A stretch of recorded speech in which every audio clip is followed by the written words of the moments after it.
सोलापूर जिया news परिवर्तनाची लाट।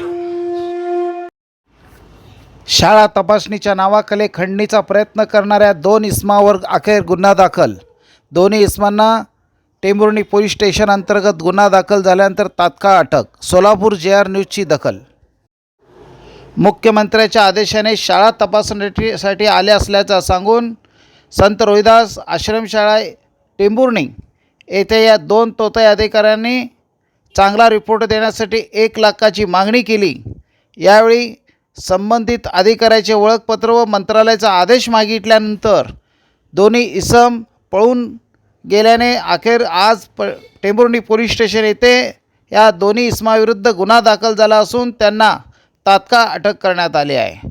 यावेळी माननीय बच्चूभाऊ कडू व माननीय मुख्यमंत्री एकनाथ शिंदे या दोघांबरोबर आमची बैठक झाली असून मी मंत्रालयातून आलो आहे असे सांगून आश्रमशाळेची तपासणी करू लागला।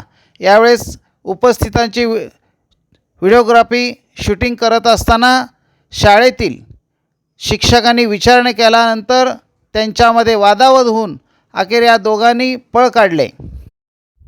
या घटनेचा सविस्तर वृत्त सोलापूर JR न्यूजने प्रसिद्ध केल्यानंतर अखेर आज दिनांक 6/9/2024 रोजी FIR नंबर 0549 अन्वये 308/1 204 3/5 अन्वये टेंभुर्णी पोलीस स्टेशन येथे विश्वजित नानासाहेब चुंगे, चेतन वीरपक्षप्पा लिगाडे यांच्यावर गुन्हा दाखल झाला आहे।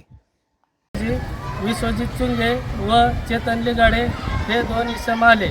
मी त्यांना विचारले असता तर मुख्यमंत्री एकनाथ शिंदे बच्चू कडू यांच्या आदेशाने शाळा तपासणीसाठी आलेलो आहे असे त्यांनी मला सांगितले। मग त्यांनी निवासी मुलांचे व आश्रमशाळेचे फोटो काढले।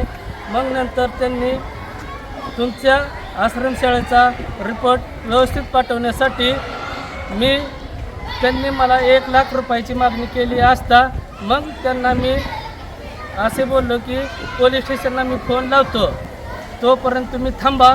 मग ते लगेच निघून गेले। मी मिलिंद विद्यार्थी वसतिगृह अधीक्षक विशाल चौगुले 1 तारखेला विश्वजित चुंगे आणि चेतन लिगाडे हे 2 इसम वसतिगृह तपासणीसाठी अधिकारी बनून आले होते। त्यांना विचारलं तुम्ही कुठून आला, त्यांनी सांगितलं की मंत्रालयातून आदेश आहेत आम्हाला वसतिगृह चेक करायला। मुख्यमंत्री एकनाथ शिंदे आणि बच्चू कडू यांनी आम्हाला वसतिगृह चेक करण्यासाठी पाठवलं आहे। त्यांना